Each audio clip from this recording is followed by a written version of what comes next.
that promenade. Yeah, we're gonna rock that promenade. Be the talk of that promenade. Looking for a star drifter, not a shapeshifter. Lots to do and more to see. Sweet sticks from a jumbo tree. Oh, oddities, opportunities. Free advice, but not for cheapo gambling wheels. Shaded deals. Meet me back here tomorrow, please.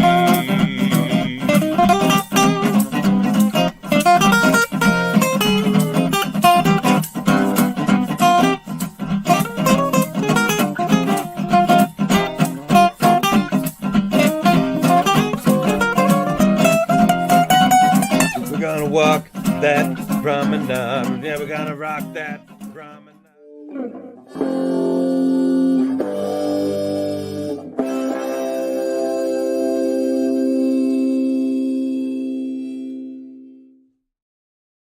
Hello and good evening for this February 19th, 2024 Star Trek DS9 Season 7, Episode 13, Field of Fire is over, and it has been for 25 years. But we're just getting started here on Live Long and Podcast. I'm Dave Mader, a live stream here on YouTube, Facebook, and on Twitch. I'm joined with, once again, a great panel here as we go on our mission to talk about every episode of Star Trek DS9 here on this Family Day weekend. Also, happy President's Day if you're south of the border.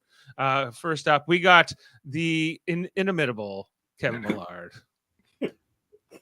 Hello, Dave. Hello. Nice melon. Inimitable and confused. Yes, I do have a nice melon. Nice melon, yes.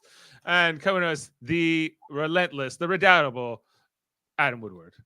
Hey, I'm actually celebrating both. I'm in America this fine evening and celebrating President's Day, though I don't know really what happens on President's Day. And then I'm with my family, so I'm celebrating Family Day. Yes, well, welcome, Adam. Yes, it's Family Day and President's Day. I think President's Day is when you celebrate George Washington and Abraham Lincoln's birthdays, more specifically. It's kind of like their version. Kind of ironic if they both had the same birthday on the same day. That'd be yeah. I don't think they have the same birthday, but it's kind of like, you know, like Victoria Day in Canada being sort of this monarch birthday day. Sure. Right? Or, yeah, I think that's how it goes. But in Canada, it's just a weekend we made up in February. The only good thing that Dalton McGuinty did. Is it a Dalton McGuinty gift? And I think other provinces have versions of it. I think in PEI, it's Islander Day. I'm not sure if it's a holiday in Newfoundland. Is Sam with us in the chat? He is here. Sam, is it a holiday in Newfoundland? And if so, what's it called? Is it called Family Day? Anyway, guys, we're here to talk about the Field of Fire, or just Field of Fire. Leave out the. This episode of DS9, we'll be spoiling it. It's the 163rd episode of the show. It is the 13th episode of the 7th season, and it's a murder mystery story. You know, somebody's killing people on the station. We're in the middle of a war. But this is going on. It's Family Day in Newfoundland. Thank you. And it's the second time with the second family. Okay. Thank you, Sam. Welcome. All right. Adam, how was this episode for you? Field of Fire. Too many questions, Dave, at the end. You know what? It was a good start. I kind of enjoyed it. Was going where it was going. I like a good mystery. But man, did that wrap up fast. I have so many. Right. Like what?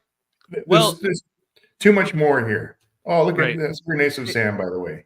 It's also a Trill focused episode. It's about a former host of a symbiote and what that means to Ezri, and it's a lot about this alien character and sort of this this other, you know, the science fiction sort of based thing, and how it factors into the current events that particular host is experiencing.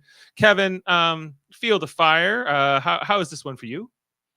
I like this. It's okay. I have a couple of questions about it. Like, why does Ezri get the call every time someone dies? Doesn't really make a lot of sense to me. And why is she keeping Duran a secret? This episode would have made so much more sense if, like, she didn't want to, and like Cisco had to convince her to, because it's the only way to catch this guy. But the fact that she's doing this on her own and telling no one makes it make no sense that she is involved in the investigation at all. Yeah, okay. I think in terms of the writing and sort of the logic of the episode, I think there's a lot of things you can kind of pick apart here if you're looking hard enough, or maybe not even that hard. In terms of looking that hard, Dave.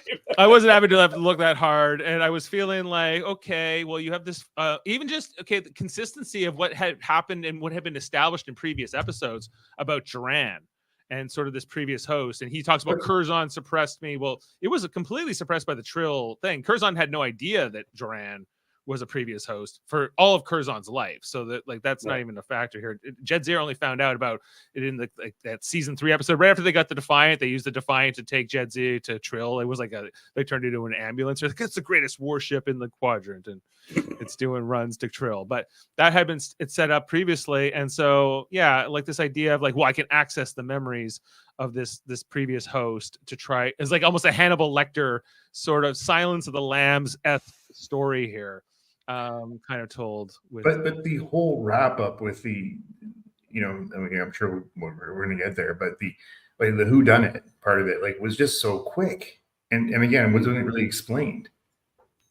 Yeah, well, it's kind of, I think that it's a little bit like, oh, it's a Vulcan who's the killer in the end. Isn't that interesting? I guess, but she's like, why? He's like, logic demanded it, and we're like, okay, that's it.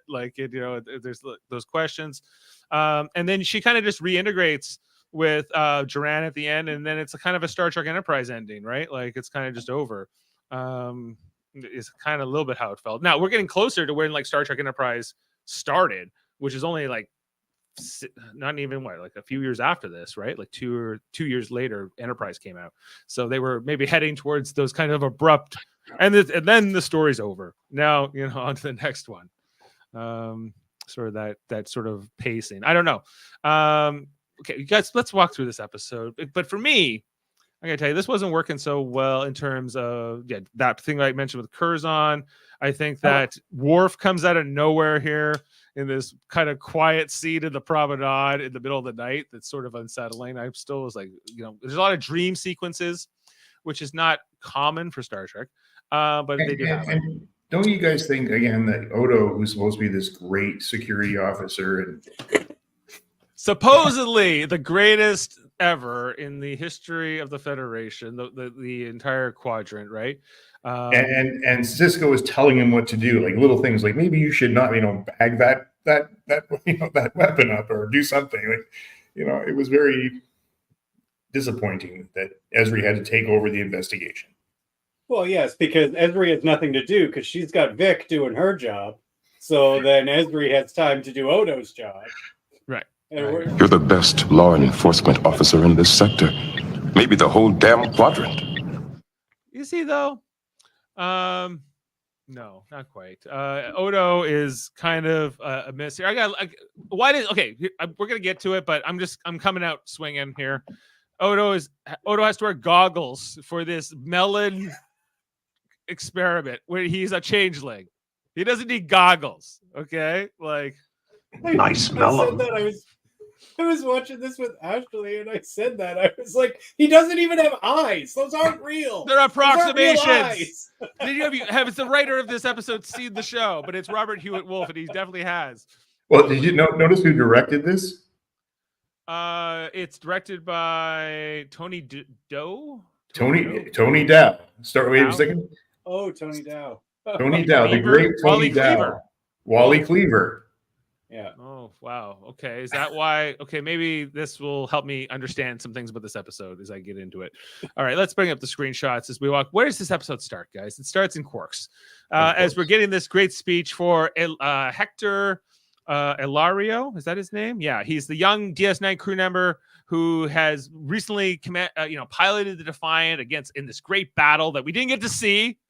Where's that in the show? No. It's just there was some good stuff. It happened. Trust us. But here on the station, and Adam, on first watch, did you know this guy was going to die immediately? Well, I read I had to guess who it was going to be, but yes, he was just the murder victim to be. He's just too happy, he's drunk. Yeah. Right. They're toasting him. Bashir and O'Brien in particular are on quite a roll here as they're going on and on. Cisco's not even present for this. It feels like Cisco should be giving these speeches, but they're coming on here. Yes. Some of this fun stuff from Bashir. This is no time to be modest. No time to be honest. This inspired cherub. And the crew of the USS Defiant. The USS Defiant. O'Brien says that Deep Space Nine is the best posting in the galaxy. It's the best posting in the galaxy. Wow, there's some big moments here, guys, in this opening scene. I think it's my favorite scene. To be the best posting in the galaxy. The best posting in the galaxy. Why the hell are they all complaining all the goddamn time? I don't stuck know. in one place all the time, and yeah, they call this guy an ensign, but he's clearly wearing Lieutenant Pips. I don't quite get it. But he's like 22. Yeah, he's only 22. They say he's a young, the inspired cherub. This inspired cherub. He wet behind the ears, he said. But they're like, tell us anything. Well, any request we'll grant. He's like, can I come to your hollow suite to live out the Battle of the Alamo? And they said, no, it can't happen. It's too personal. It's off. That's an off limits. When you have a hollow suite visit, it's sort of a personal experience. Personal experience. Right. So this reaction of theirs, it's definitely sex stuff, right? Going on in the holodeck, like it seemed definitely. Like that, Kevin. It right? seems very heavily implied. They were getting very uncomfortable, and yes, Kevin, I thought that too. Like, what's really going on at the Alamo? Right. Yeah. Like it's a reimagining. It's a reimagining. Like of Kira and Ezri, they are making looks here like they know something's up. We never see Keiko. Where's Keiko? Right. And what do they say after? We know when we're not wanted. We know when we're not. Yeah. He's like, have you ever gone? They're like, no, we know. The way they just do react. keep inviting Odo. They do keep getting invited Odo. Yeah, there's some interesting things there, maybe. I don't know.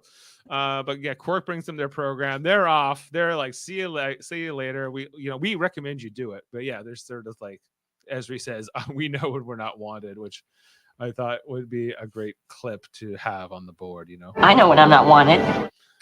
Yeah. So apparently it's like many hours later at the bar, this young lieutenant or ensign, he's polishing off a few drinks. They say we should have called it a night a few hours ago. So they start carrying him out of there. Ezri says, I used to do this for a young ensign, Cisco, when he was on Bolaris, which is, I guess, where the Bolians come from, right?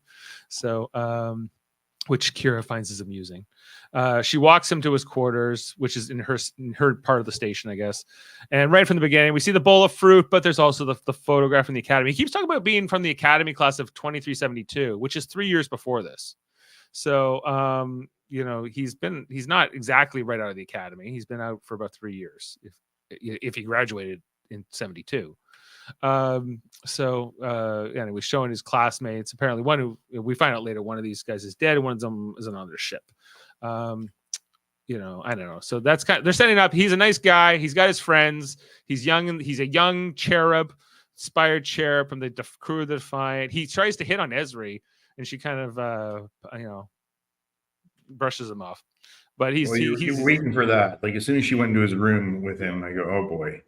Yeah, but he's like far less creepy than Quark or Bashir. Yeah, no, it was actually endearing. He was like, hey, I think you're pretty cute, and she was like, you're drunk. He's like, but tomorrow I won't be. And he was like, and you'll still be beautiful, Dave. Yeah, exactly. Nice melon, right? So overnight at Deep Space Nine, Ezri's woken by her alarm. We got a couple. She's getting her coffee in the morning, and then she's hearing like a whole 3 hours sleep here. Yeah, she was only they said it was like 6:30 when they woke her up or something. So she's only been sleeping for about 3 hours. But there's a commotion outside in the quarters, as around the corner in Hector Ilario's quarters. He is dead, but if you do watch, you can see him breathing. But he's dead. He, what happened? And Odo's like, he's been murdered. What I find interesting is that she was the last one to see this one alive. Yes. This is the only one she doesn't get a call about. Right. She is the most obvious person to go to next. Like, what happened? What did he seem like this? Or, he's like, she's like, her statement would be key. Maybe it happens. Best security man in the quadrant. Best damn, maybe the whole sector. So and Bashir, he says she's been. It appears someone shot him. It appears someone's shot him. This is the funniest scene for me. Is like this whole, like, they're talking about a gun with a bullet. What is this? What's a powder burn? Have you ever heard of such a thing?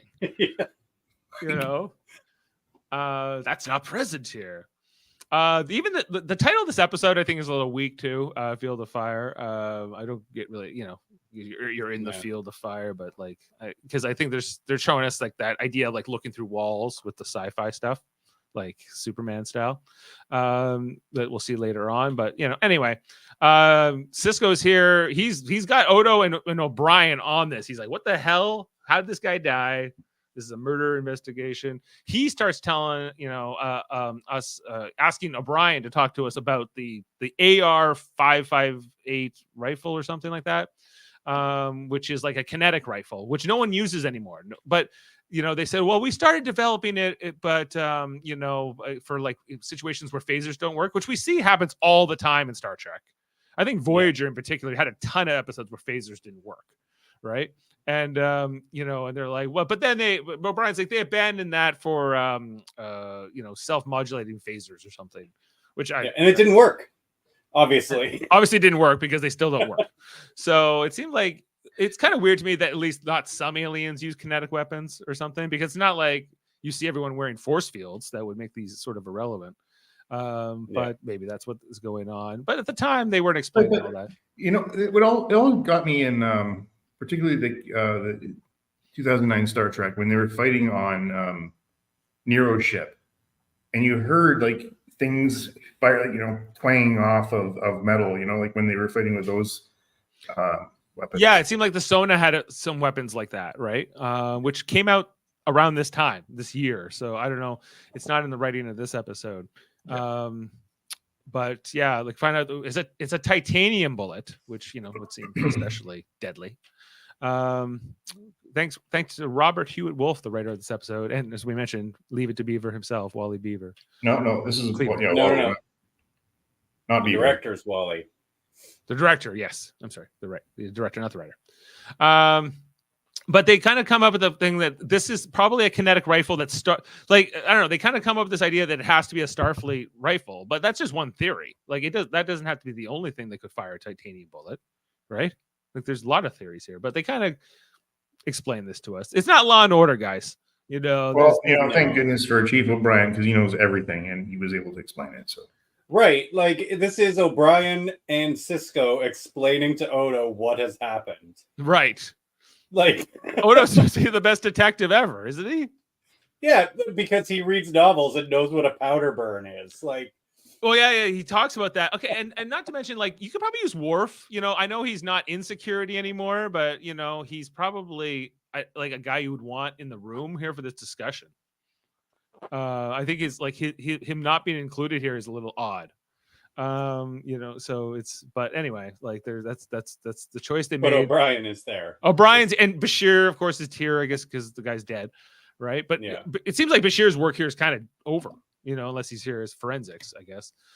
This is the forensic team they put together to figure out what is what happened here to Ilario. Who killed him? Was it a Starfleet officer? If that's a disturbing thought. Disturbing thought, isn't it? Yes. And Odo's like, don't worry. Cisco's giving it to Odo at one point, and Odo's just like, don't worry, I will catch this guy. See you later. I'm off. There's a scene here in Quarks between Ezri, O'Brien, and Bashir where they're kind of like, just kind of stunned the idea that there could be a Starfleet crew member who's murdering somebody else, which seems a bit odd to me, because I think we saw a little bit of this in the original series, so it's not like it's unheard of in Star Trek for this to happen. And just they're like, well, we should have let him come to the holodeck with us. Why not?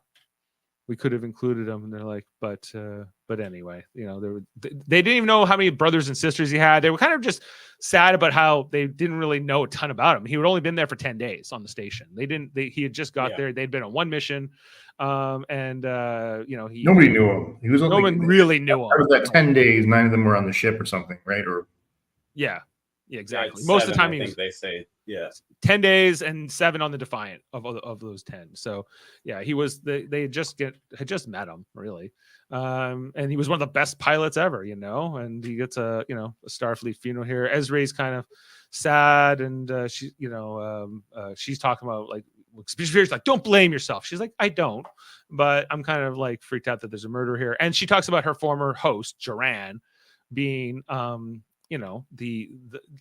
the murderer, and she's like, well, he's like, you're nothing like him, right? So this is where I was left thinking about the trill and the joint trills, and sort of this idea of like, how much are they individual from each other, and how much does Dax influence each host, right? Because Duran murdered people, yes, Duran Dax was a murderer, and therefore Dax is a murderer, right? Or it's just this whole idea of like, was Dax already Sisko's friend when he met Jadzia Dax and Ezri Dax? Yes, right. So that's true. That part of Dax moves on. So what, how much does move on or not move on? As we find out, I guess in this episode, quite a bit does actually transfer on. Dax is forever changed by being joined to Duran. Right, and like she says, they say that at the end of the episode, right? He says, you won't be able to suppress me anymore like the now. Others, right? Like, and she's like, yeah, I know. Now you're as much a part of me as all the rest. Yeah, right, which is kind of the whole point of it. Here's that dream sequence where the first of many, where she's like, oh, you caught the murderer, Odo? He's like, we find out, we see it's the guy who died, Ilario, and then he tries to strangle her. This was the best, where Odo comes out here. He's like, There's nothing more annoying than a corpse with a mind of its own. with a mind of its own. She sees blood on her hands. I guess these are visions relating to everything, these memories of being Duran Dax coming front of mind, and sort of, haunting Ezri here in having recently seen Ilario's death and wanting to solve this and everything else. You see the visions. Duran's appears. They get a new actor here than the person who had previously played Duran. This guy got way more personality than the previous guy ever did. The other guy was he's more menacing.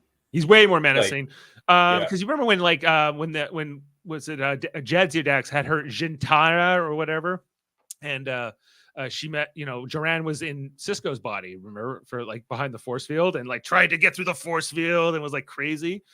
This guy felt more like that guy, and so he kind of works here.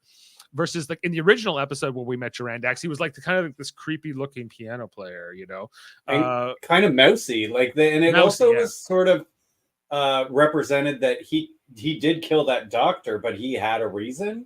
He had a reason, and 3 people. They've changed this entirely. It feels like it was a retcon. Yeah, I was like, I don't remember the 3 murders. I remember a murder, and sort of this idea that helps that I've just watched this episode. It was more presented that in that episode that Duran Dax was an unsuitable host because he was basically unhinged, and this person is also unhinged, but more of a psychopath, straight up sort of a dark personality. And I don't know how long it's been since. Sorry. In that first episode, he seems more of a victim of circumstance than really evil. Right. So I guess it was all kind of retconned in that Gintana thing when they did that episode, which was more recent. So Adam, do you have any thoughts on this? I don't know how long it's been since you've watched the episode where they first set up the Duran backstory. I thought that this character of him was much more believable as a murderer. He had he's got the intensity I think they needed. And I really did I did like this part of the episode, actually, how he was pushing Ezri to, take on that role. To know how they think, you got to experience it. Let's do it. Right. Yep. Exactly. You got to go for it. But then we see. Okay, Ezri. We'll get to the scene where Ezri basically tries to murder somebody in the middle of Quarks. But yeah, we get some of Duran's music here. It's kind. I think they kept the same music as they did in the original episode. I think that was maybe the one thing they carried through here.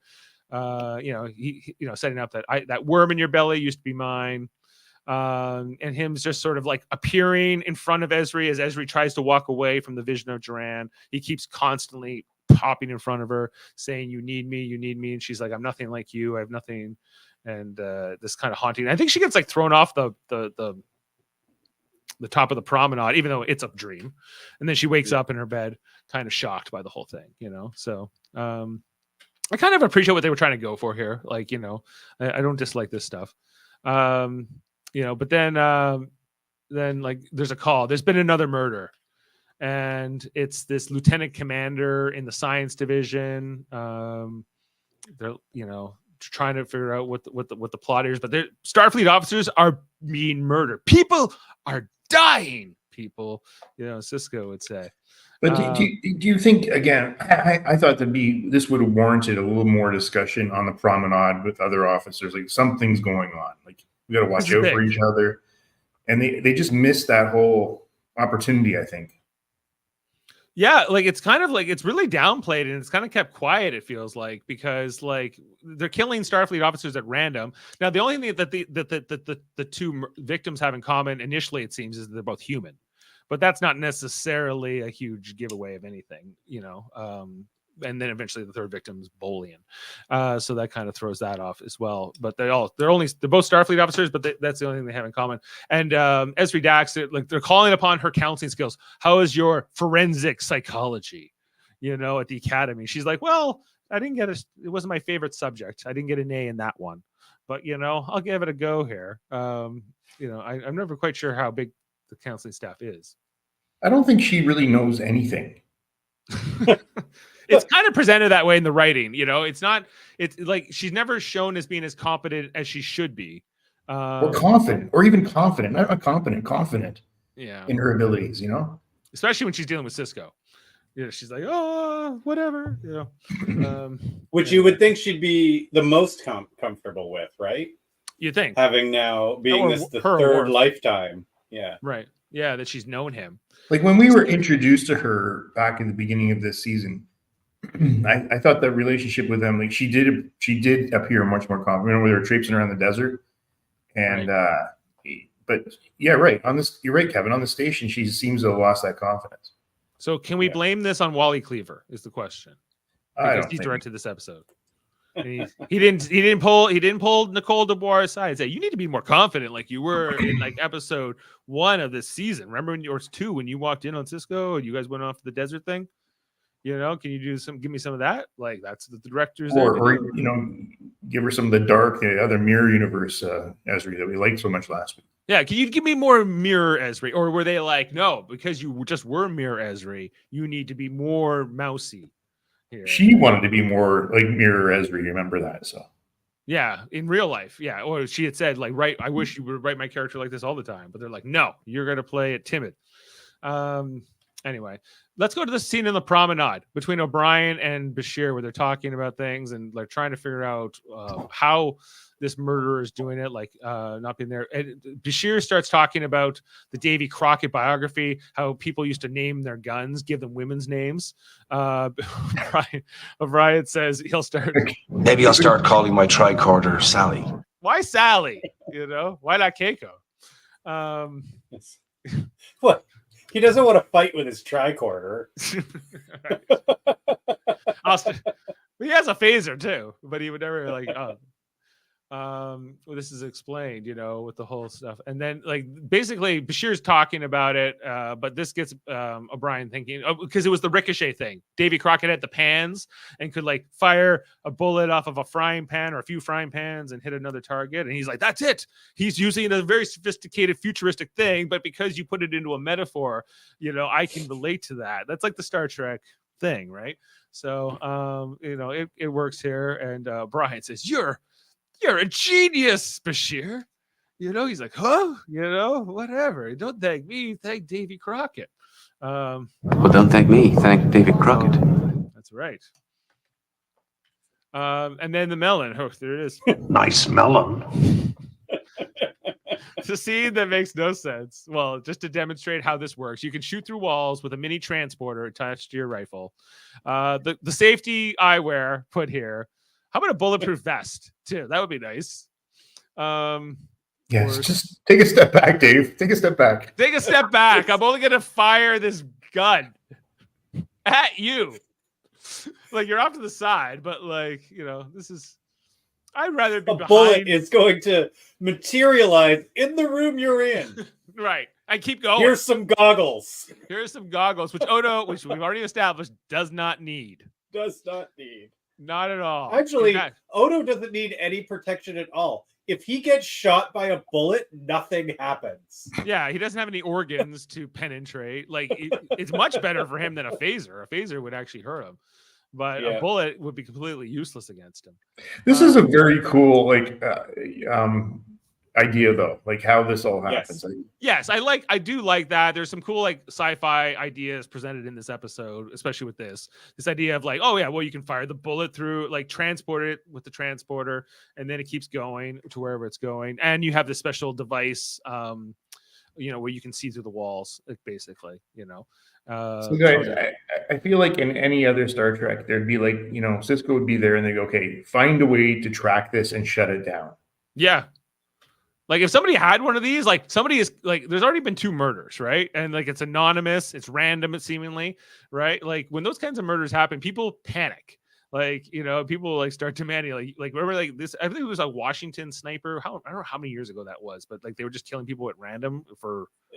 That was the highway ones. Yeah, right. Like they didn't know who they were. They couldn't catch them, and just people were just like walking to their car in like the middle of a shopping mall, and they just die, right? And like, and that went on for a while until like, and people were like, "You need to find this guy," or people. It was 2 of them now, because it's insane, right? Like people are just like, you just killed at random.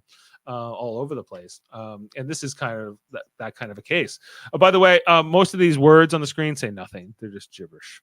I looked, but we see Lieutenant Hector Ilario and Lieutenant Commander Greta Vandenberg, the 2 murderers. They had nothing in common. One was married, one was one was old, one was young, one liked like cherry pie, one liked apple pie. It was completely off. Like cats and dogs living together, and Ezri can't figure it out. So she's going through the promenade. I thought this was going to be another dream sequence on the promenade with Ezri. At this point in the episode, she's looking up. She doesn't see anything up there. I was like, it's a dream sequence. Duran's coming back, right? But no, this was real. This empty promenade. It's kind of creepy to see this place in the middle of the night. And why is Ezri out there in the middle of the night is also kind of the question, which is what Worf shows up, because we see a lot of things. She goes up the staircase, and eventually Worf is upon her. This goes on for too long, by the way. This scene is way too long. And he's like, well, there's a murderer on the station, and you're walking around in the middle of the night.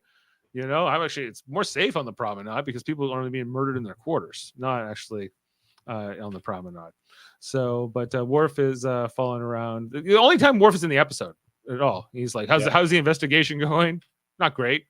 He's like, you're gonna figure this out because you're Dax, and that's what Dax does. Dax won't let it go. Right? That's kind of his little point of the episode. It's okay. It's not the worst thing they could have done. No, they could use it. What they could have done is use this time more at the end, explain more what happened. Right. Yeah. Yeah, but I guess this is like explain more of the Vulcan motive. Yes. Yeah, because we don't get any of that with like the character, right? Which I think would have been more interesting. But yeah, this is basically, the scene is here also to give Ezri the reason or the advice, the nudge she needs to go through with this ritual and talk to Duran and kind of unbox that part of her, right? So yeah, that's where this conversation leads. It's kind of, you gotta get the mud. You got to get the boiling mud with the trill, and then you say some words into a mirror on the wall. Who is the creepiest ex-host of them all? Duran. Here he comes on in. That's my little version of it, at least. I like that. It was really good. Yeah. So thanks. Here on this Family Day, President's Day weekend, we have all kinds of freestyling going on here. So the little thing didn't work right away, guys. But she had to say it twice, and then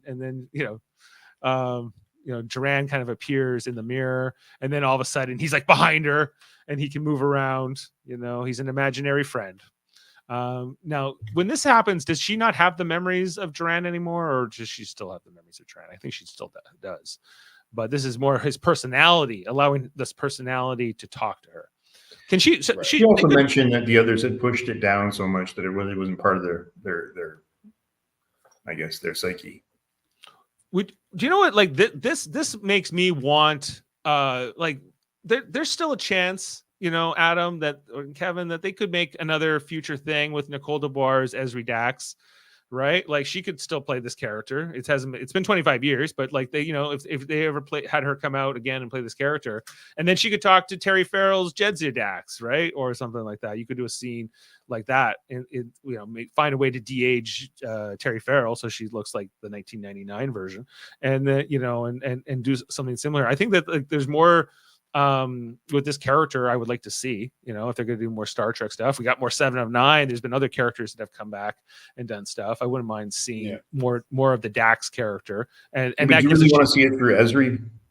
If it gets Terry Farrell back too as well, I think that would be a win-win. I wouldn't mind seeing sort of like a version of that or story that that's kind of what this episode makes me like say. I would like they've set this up. They could do this subsequently, in another installment if they were to bring this character back. But anyway, that was the biggest like hope I was sort of looking. Or Worf has to hunt her down because Duran has taken over, and now she's or that murderous part of her is actually taken over, or become a key part of the personality. Because if she was able to like figure out all that engineering stuff during that siege on the planet, like clearly like the murderous parts, and we see that she almost murders this guy in Quarks,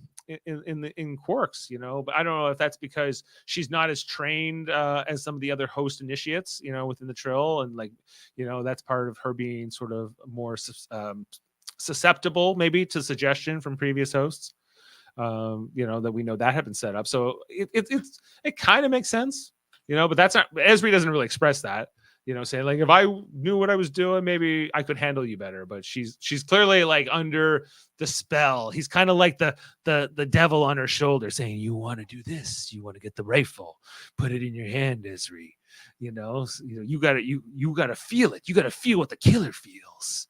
But this is like, I think that there's a confusion here on like trying to put yourself in the mindset of the killer and actually activating your own killer instinct, right? Or maybe I don't get it here. Maybe is this, that's where I sort of lose the reality of it a little bit. I don't know. Guys, say something. I don't know.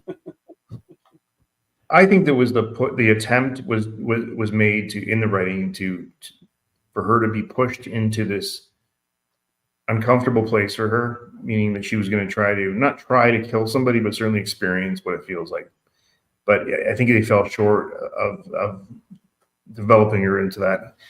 She pushed back at the end of it, which is okay, but it could have been a great scene. It was a good scene for me. Right. We get more of this rifle in this scene, so maybe let's talk a little bit about that. Being able to see through the walls. This was awesome. I thought this was very, very interesting. Well, like this seems like an invasion of privacy, like with Starfleet being all about their rights, and there are no security cameras anywhere on the station, but you can do this. This is a real, like, if Quark had this technology, like he could always know where Odo's at, or you can see it. Like this seems like this should be restricted tech. I think it was though, Dave. I mean, nobody really knew about it except for the chief. Right. Even O'Brien, like he, I guess he's got the security clearance for it, but like Odo, knowing that Odo doesn't care too much about rights, he thinks that he would definitely use something like this. It's kind of cool how like the little like knob on the rifle was sort of the controller for how to navigate it. Because things like, what's that new thing with the Apple has with the goggles, like the Vision Pro or whatever, like that was still 25 years away. So this was like almost imagining what this kind of technology could be like, right? what you're seeing through on the screen, and how your eye could control it, like in the modern ways, and how it can follow your hands. So I did enjoy all that then, and I still do now, seeing how it was. This other scene here where she finds the guy and she's like, he's about 35. I'm like, that guy's 35. Like, he seems much older than that. Or like, do people just look older in 1999 at 35? I'm not so sure. Yeah, but she sees this guy, and he basically, Joran's egging to kill him. I'm like, is it that easy? Why do you want to kill this guy? Why does he want Joran again? Like, had been established like he was a psycho or a killer, but like he wasn't necessarily this like, I'll kill anybody, I'll kill randomly. This didn't make sense to me either, because he tries to get her to kill the guy, and then she won't, and then he says the gun isn't loaded. She would know that he's not really there. Correct. Like, so I don't know. Been the one loading the weapon. I don't know, because we are watching an inner monologue, basically, right? It's kind of like Ezri. It's a little bit Ezri is talking to the Dax symbiote, right? So we're kind of getting that dichotomy, which we don't normally get with the Trill stories like this, right? Where it's other than that Shintara one where Curzon was specifically pulled out, but that wasn't Dax, that was Curzon. This is more, I feel like, Ezri talking to Duran, but also kind of all the previous hosts and to Dax, right? And sort of like how much is Ezri still in control of her own self, right? So I think that's kind of interesting. I thought she was completely in control of her own self. Yeah, but I mean, I guess it's like the good angel and the bad angel on the shoulders, and you're trying to figure out who to listen to. Right. Quark comes along here in the promenade, because Ezri's talking to herself or talking to Duran, and she's like, how you doing? You want a drink? You want to go anywhere? She's like, no, thanks, anywhere. And Duran says he'd like to stab him between the ribs or something like that. Like Duran is like a straight up, like, just wants to kill everybody and anybody all the time. That's just I guess how he was, but he also was a great musician, so keep that in mind. They did keep that going. He does play a piano briefly. Right. It was more like an organ. Yeah. Anyway, but they're still trying to solve this murder. That they keep showing us the photo. It's like it's to the audience. It's like it's the photo. Like the photo is the clue. You gotta look at the photos guy here. She looks at the photo. Then they go to the woman's quarters. The woman that was murdered. It's all messy. Duran says this woman, that we find out she was married. We get to see a moving picture. That was also the other sci-fi thing shown in this episode. Was like the move, like the animated photo, kind of like the Harry Potter movies hadn't even.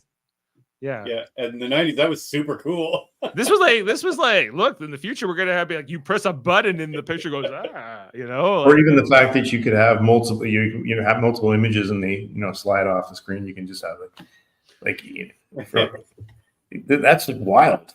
Like, yeah, that was like the futuristic. This was 25 years ago. Like it's which is kind of crazy. Is like when we were watching this, that's how long ago or even longer it had been since the original series, right? So like that's how far in the past it was, and they were looking at the future and saying we're going to have communicators, which became cell phones, and and whatever. So it's kind of really interesting, kind of looking back on some of this stuff. I don't know if we have guns that can shoot through walls yet, but we're working on it. They're working on it. If we could, we would. With like if we had little mini transporters. Anyway, this dialogue continues between Duran and Ezri throughout the episode. This is the scene where they're like, get him! There's a guy trying to escape. She's like, it's the murderer. It must be the murderer. He's coming down. She tackles him. He hits her in the process. She grabs a knife. Grabs a butter knife. She was going to do nothing with that butter knife. I happen to know, even for butter knives, those ones are super dull. I used to own those ones. Yes. Well, she could stab him in the eye. But this was a random scene. Like but this is attempted murder, isn't it? This is she didn't have to. No, she didn't do anything. She just threatened him. She tackled him and held a knife to his head. Yeah, but he was running, so I mean, she had every right to tackle him. But I guess, but but Odo says that's enough. No more stabby from you, Ezri. Obviously, they're trying to show that she's been affected by Duran, but I could think of 1,000 different and better ways. I don't do like that. I don't like that execution so much. And here, Cisco's like, "What the hell? Why are you trying to stab a guy with a letter opener?" And she's like, "Sorry, it's kind of hard to explain."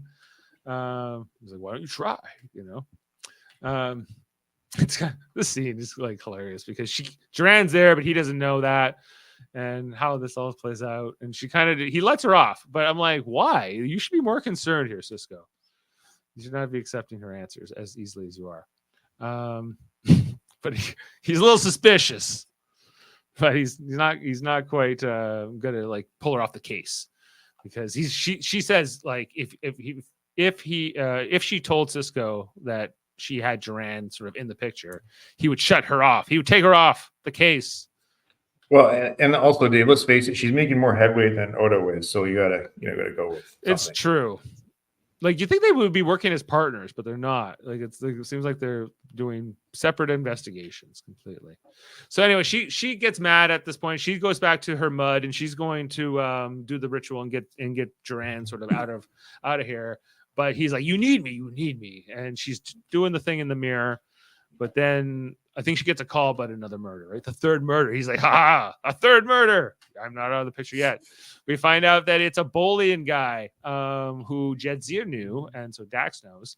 We got a mention of a co-husband here. It's kind of like the first like same-sex marriage, I think, mentioned maybe in Star Trek. So, hey, we're ahead of their times. This is like, well, we know it's not a human thing, serial killer, because a Bolian's dead now. So we're even more mysteries. Ezri continues her investigation. She's looking through. Duran makes a comment. It's weird how he's looking at things when she's looking in an opposite direction because again, he's not really there. So he can't really look at anything, but she saw the photo earlier. So it's kind of like she's thinking about it in her mind, I think, and saying like, how can this cat smile with such ugly kids? I think is the comment or something. That she goes, that's it. It's smiling people, smiling photos. Then there's like a montage where she literally goes to the different quarters. It goes, it's like that, like kind of like those spin cuts.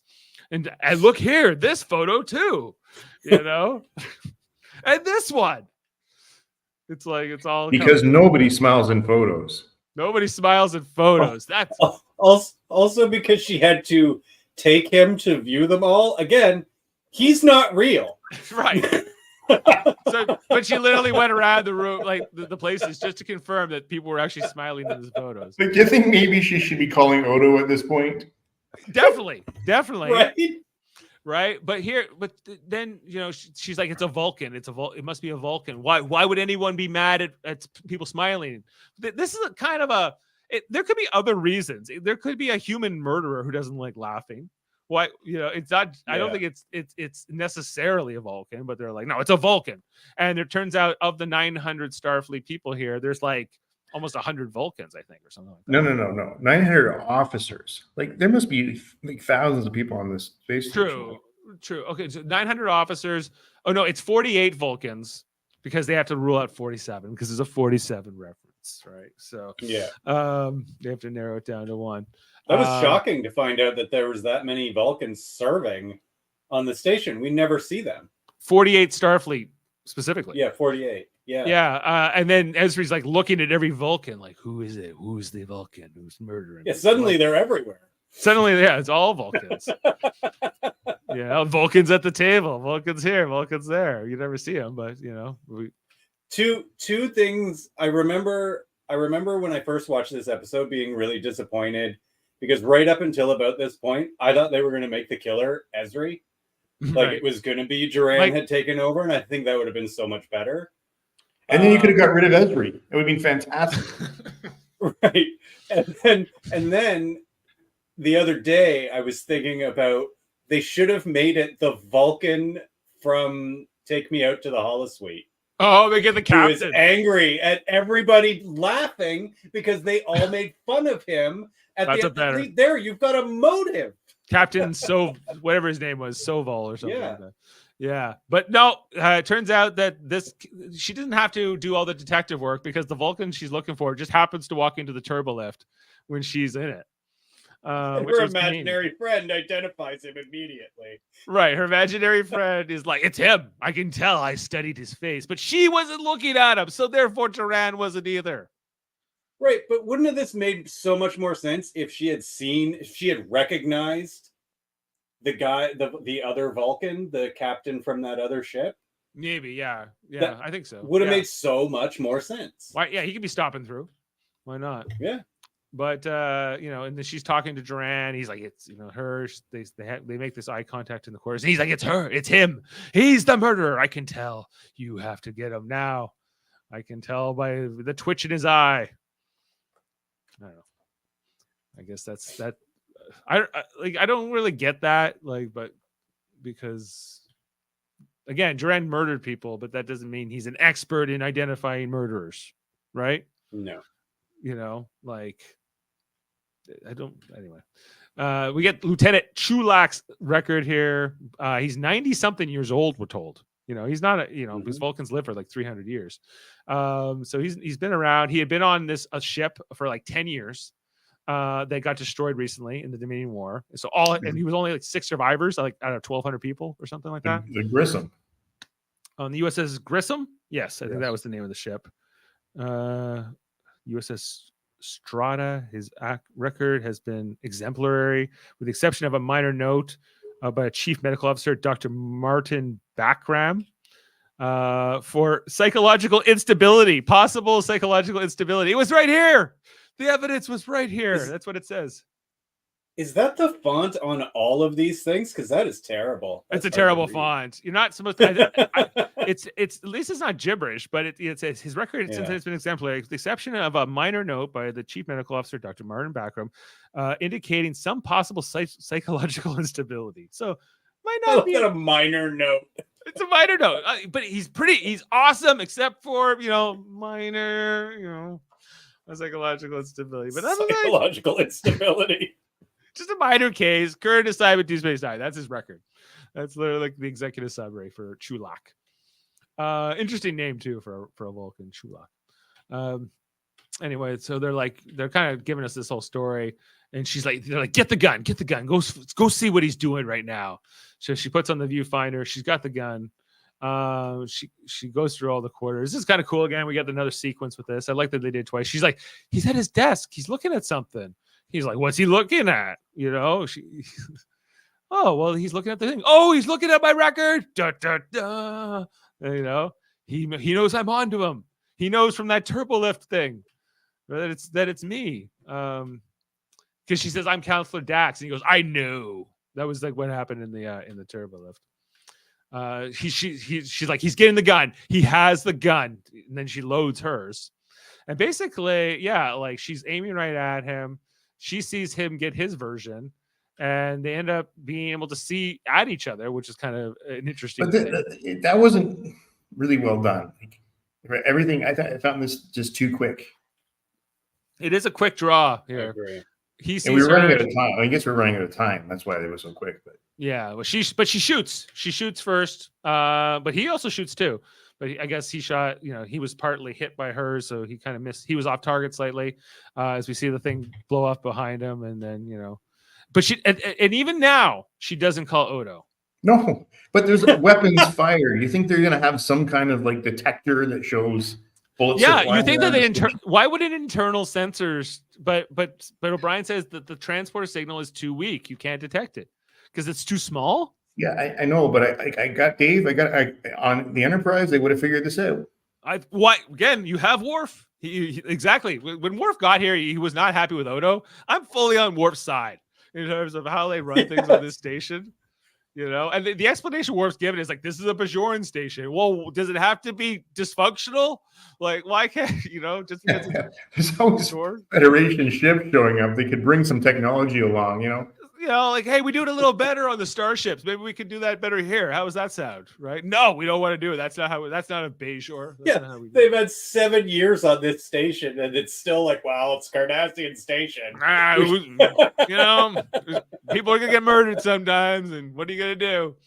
And so it's tough. But anyway, she shows up here as Chulak was trying to get to his rifle. I don't know if he was trying to shoot Ezri again or try to find her again.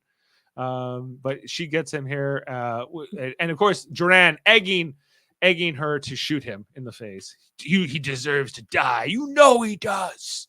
But she ultimately does not kill him. She doesn't go with her evil Duran instincts. Instead, now, after she's walked across the station and kept in the corner and held this gun to this guy's head, she's like, and I will not kill you. Now I will call the authorities. And then the infirmary only calls the infirmary. True. Yeah. Like Odo is completely cut out of this whole thing. Yep. It's kind of, it's wild. And anyway, so then quickly, this is the Enterprise ending. She catches him, and then she's back in the mud, and she looks in the mirror, and he says, "You won't be able to suppress me anymore." She says, "I know," and now it's been integrated, and that's the end. Quick ending, guys. So many questions. So many questions. What's your number one question, Adam? Like what happened exactly to that Vulcan that made him so angry?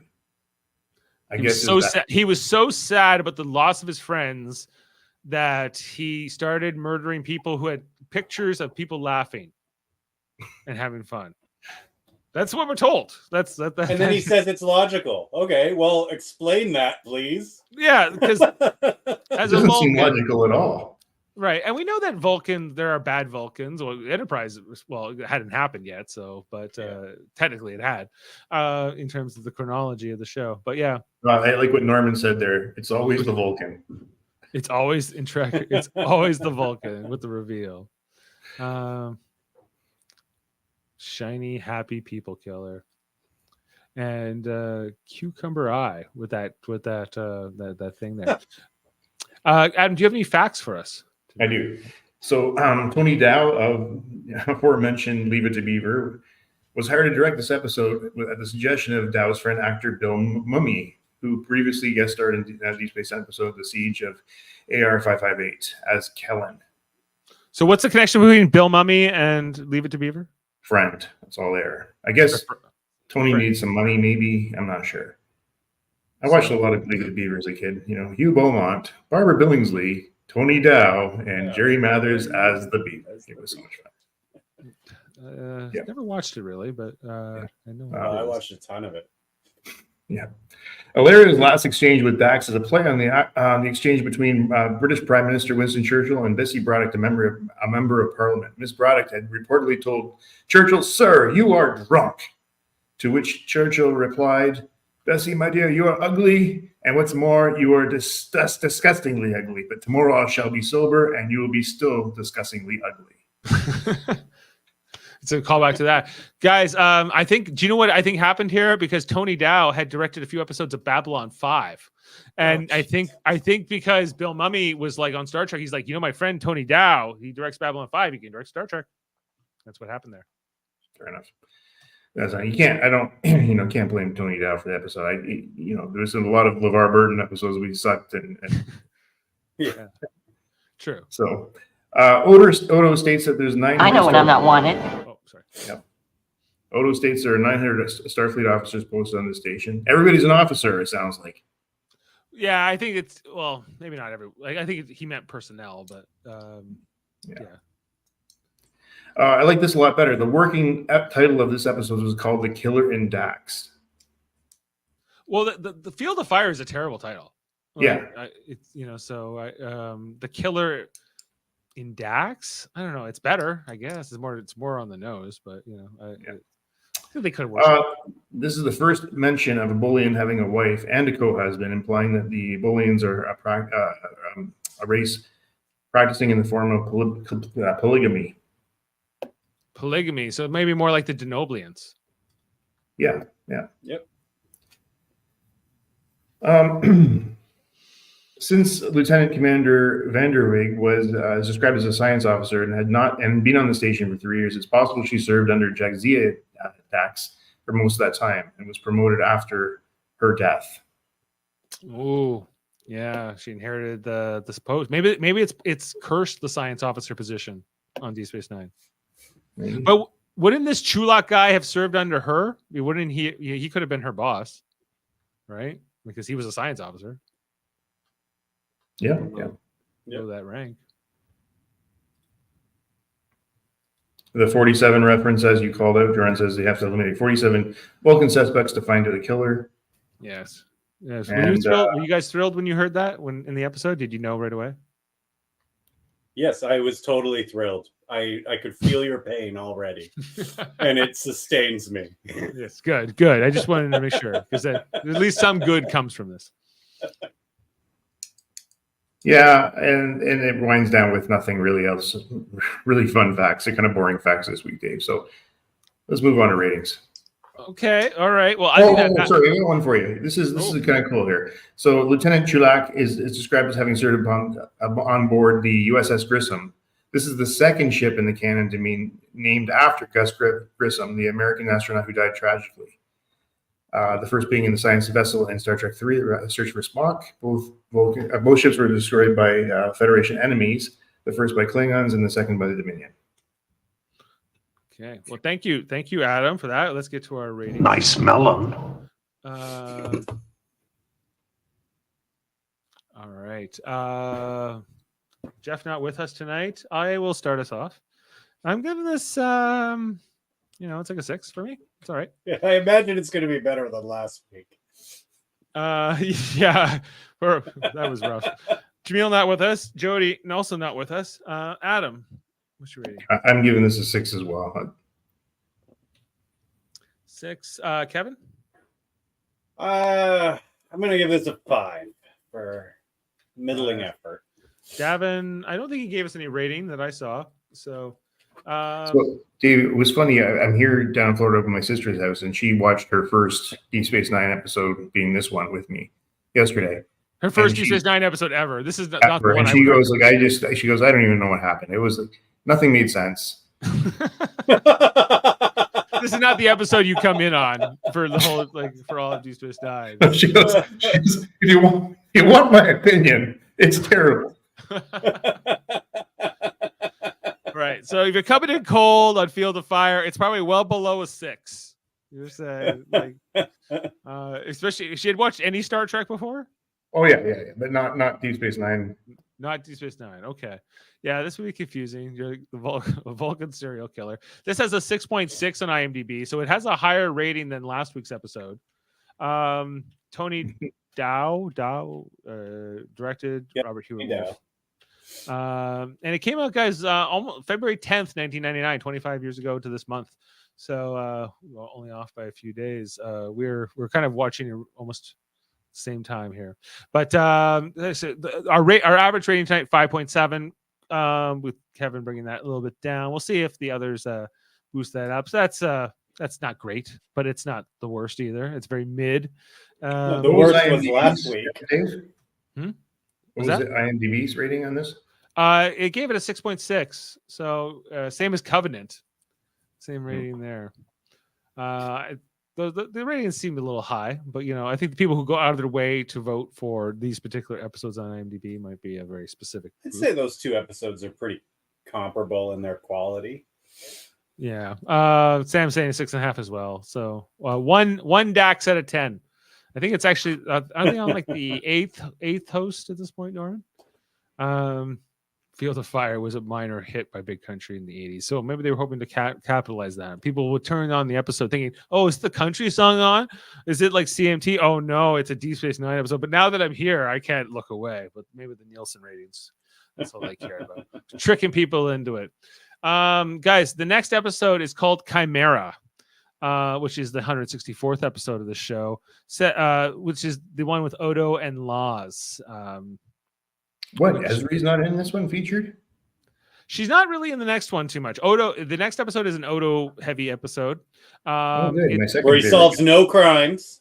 He solves no crimes at all. That's not even. It's all about changeling stuff, really, and it features our friend of the channel, J.G. Hertzler, as not playing Martok, but playing another changeling named Laws. So Adam, I'm not going to tell you much more. I want you to just watch this without any kind of opinion from us.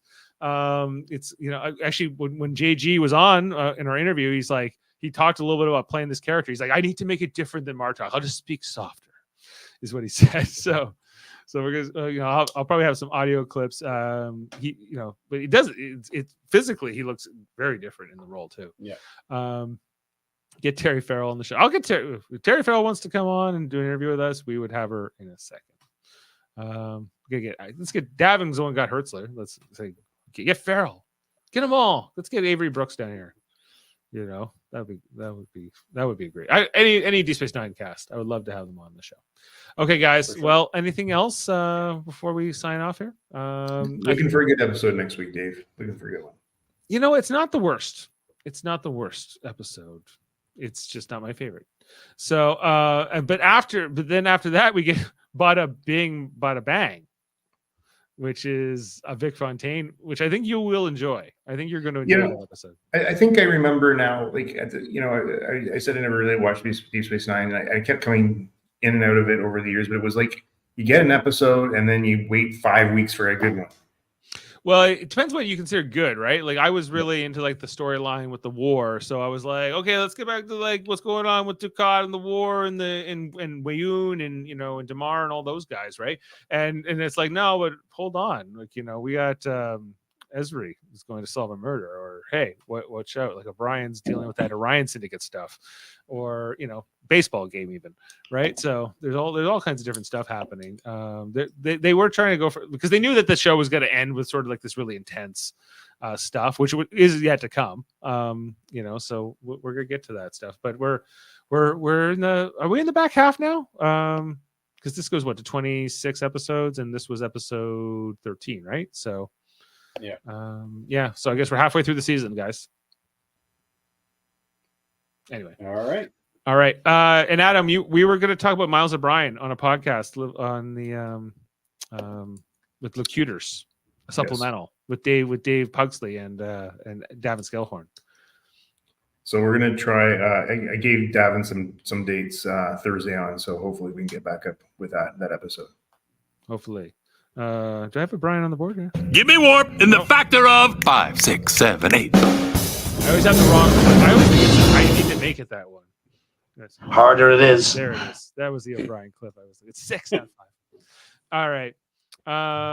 Well, we're going to get around to that soon. Star Trek Discovery coming near future, Adam. We're going to be talking about that with Michael Chan probably and others.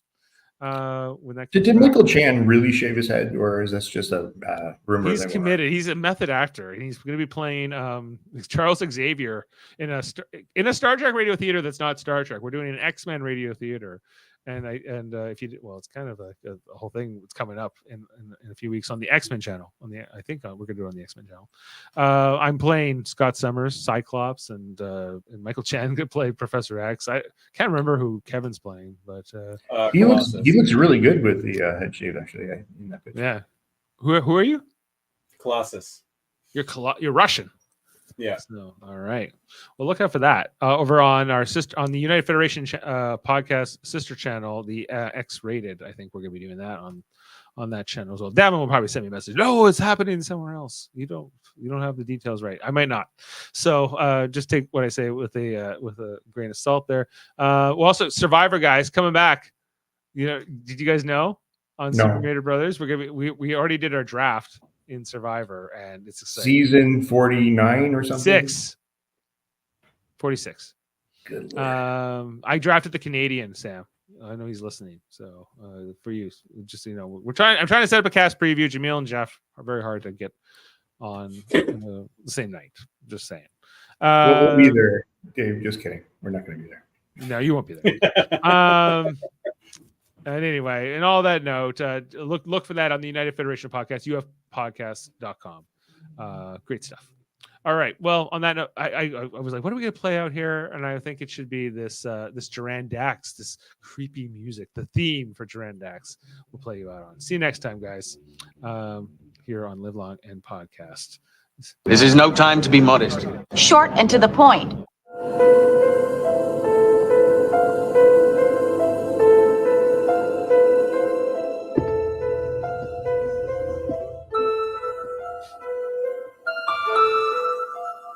Man, Dave, kill it. See you next time, everyone. Live Long and Podcast.